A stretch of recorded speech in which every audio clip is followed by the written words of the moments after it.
రాష్ట్ర ప్రజల్ని ఏమార్చేటువంటి ప్రయత్నం నిన్నటి నుంచి జరుగుతున్నటువంటి సందర్భాలు మనం చూస్తూ ఉన్నాం. స్థానిక శాసనసభ్యులు చాలామంది వారి కార్యకర్తల్ని, అలాగే చాలామంది మీడియా సహచరుల్ని అందరినీ కూడా వారిని అందరినీ కూడా లోపలికి తీసుకొని వెళ్ళి చేసినటువంటి ప్రచారం, తర్వాత జరిగినటువంటి దుష్ప్రచారం, ఇవన్నీ కూడా ఒక్కసారి ప్రజల్ని ఆలోచన చేయమని చెప్పి కోరుతా ఉన్నాం. ఋషికొండ మీద గడిచినటువంటి 3-4 సంవత్సరాలుగా ఏ రకంగా దుష్ప్రచారం చేస్తూ ఉన్నారో, దాని మీద ఎన్ని రకాలుగా అడ్డంకులు సృష్టించాలనేటువంటి కార్యక్రమాలు చేశారు అనేటువంటిది మనం అనేక సందర్భాలు చూసాం. అనేక కోర్టులకు వెళ్ళారు, అనేక పర్యావరణానికి సంబంధించినటువంటి కేసులు వేశారు. వీటినన్నిటిని కూడా అధిగమించి ప్రభుత్వం చేపట్టేటువంటి కార్యక్రమాలని, ప్రభుత్వం చేపట్టేటువంటి నిర్మాణాలని పూర్తి చేసేటువంటి కార్యక్రమం చేసి దాదాపు 4-5 నెలల క్రితం వాటిని ముహూర్తానికి సంబంధించి మంచి రోజు అని చెప్పి వాటిని ప్రారంభించేటువంటి కార్యక్రమాన్ని కూడా ఆ రోజు మేము చేయడం జరిగింది. అయితే ఇప్పుడు చేస్తున్నటువంటి దుష్ప్రచారం అంతా కూడా అదేవో సొంత భవనాల్లాగా, ఈరోజు ప్రభుత్వం వారు ఉన్నారు, ప్రభుత్వంలో వారు ఉన్నటువంటి సందర్భాలు,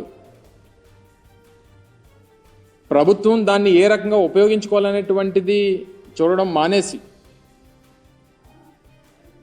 రేపు రానటువంటి కాలంలో రాష్ట్రపతితో లేకపోతే గవర్నర్ గారో లేకపోతే ఇతర పెద్దలో వచ్చినప్పుడు దాన్ని ఏ రకంగా ఉపయోగించుకోవాలి అనేటువంటిది చూడడం మానేసి,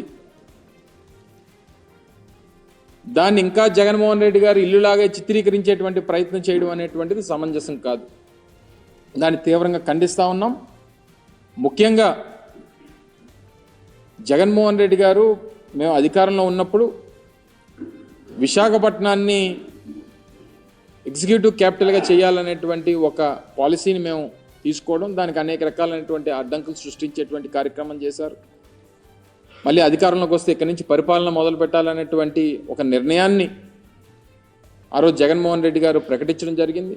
సరే, ఎన్నికల్లో వచ్చినటువంటి ఫలితాలు దాన్ని ప్రజాస్వామ్యంగా అంగీకరించి వారికి అధికారం వచ్చింది. సరే, వారు ఇప్పుడు నిర్ణయం తీసుకున్నారు, నిర్ణయం తీసుకున్న దాని ప్రకారం వారు చేసుకుంటారు. విశాఖపట్నం అనేటువంటిది ఉమ్మడి రాష్ట్రం ఉన్నప్పటి నుండి, హైదరాబాద్ రాజధానిగా ఉమ్మడి రాష్ట్రానికి ఉన్నప్పటి నుంచి రెండో అతిపెద్ద నగరంగా అభివృద్ధి చెందినటువంటి ప్రాంతం విశాఖపట్నం. దానికి సంబంధించి గతంలో మేము ప్రభుత్వంలో ఉన్నప్పుడు ఒక స్టేట్ గెస్ట్ హౌస్ మన భీమిలి రోడ్లో దగ్గర నిర్మాణం చేయాలని చెప్పి నిర్ణయం తీసుకున్నప్పుడు కూడా దాని మీద కూడా కోర్టులో కేసులు వేసి దాన్ని అడ్డుకునేటువంటి ప్రయత్నం చేశారు. జగన్మోహన్ రెడ్డి గారు విశాఖపట్నానికి రాజధానిగా ప్రకటన చేసిన తర్వాత ఆ నిర్ణయంతో ముందుకు వెళ్ళాలనేటువంటి ఆలోచన చేసినప్పుడు దాని మీద ఒక కమిటీ మేము ఆ రోజు ముఖ్యమైనటువంటి ఐఏఎస్ అధికారులు, సీనియర్ ఐఏఎస్ అధికారులతో ఒక కమిటీ వేయడం, వారు కూడా దానికి సంబంధించి ఈ భవనం అయితే బాగుంటుందనేటువంటి అభిప్రాయాన్ని తెలియజేయడం, సబ్సిక్వెంట్గా వచ్చినటువంటి రాజకీయ పరిణామాలు, ఎన్నికల ఫలితాలు, ప్రజలు తీసుకున్నటువంటి నిర్ణయాలు, ఇవన్నీ కూడా చూసిన తర్వాత ఇప్పుడు దాన్ని ఏ రకంగా ఉపయోగించుకోవాలనేటువంటిది ఇప్పుడు ఉన్నటువంటి ప్రభుత్వం ఆలోచన చేయాలి తప్ప, ఇంకా తీసుకుని వచ్చి జగన్మోహన్ రెడ్డి గారి మీద, వైఎస్ఆర్ కాంగ్రెస్ పార్టీ మీద బురద జల్లడం అనేటువంటిది ఎంతవరకు సమంజసం అనేటువంటిది వారు ఆలోచన చేయాలి.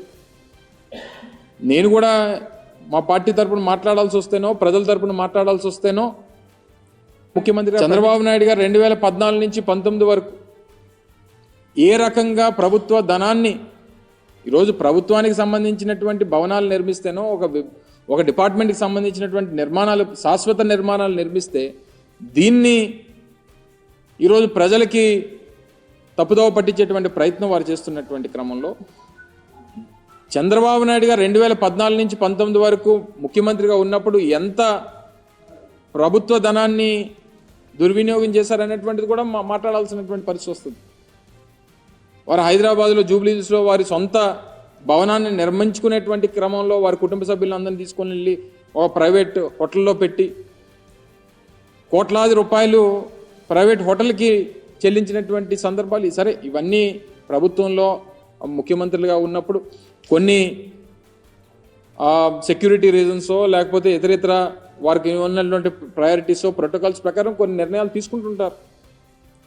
అవన్నీ తవ్వుకుంటే ఇప్పుడు అనేక రకాలైనటువంటి విమర్శలు చేయాల్సినటువంటి పరిస్థితి. ఈ సమయంలో మేము విమర్శలు చేస్తే ఇప్పుడే అధికారంలోకి వచ్చారు కాబట్టి మీరు చూసి తట్టుకోలేకపోతున్నారో లేకపోతే ఇంకోటో అనేటువంటి ఒక దుష్ప్రచారాన్ని మళ్ళీ మా మీద చేసేటువంటి ప్రయత్నం చేస్తారు. నేను వాటి జోలికి వెళ్ళను. ఇప్పుడు ఉన్నటువంటిది ఇప్పటికీ విశాఖపట్నం గవర్నర్ వస్తేనో రాష్ట్రపతి వస్తేనో తీసుకెళ్ళి ఓ ప్రైవేట్ హోటల్లోనో లేకపోతే కేంద్ర ప్రభుత్వానికి సంబంధించినటువంటి గెస్ట్ హౌస్లోనే పెట్టాల్సినటువంటి పరిస్థితి ఇప్పటి వరకు ఉంది. ఇప్పుడు వాడండి, దాన్ని వినియోగించుకోండి.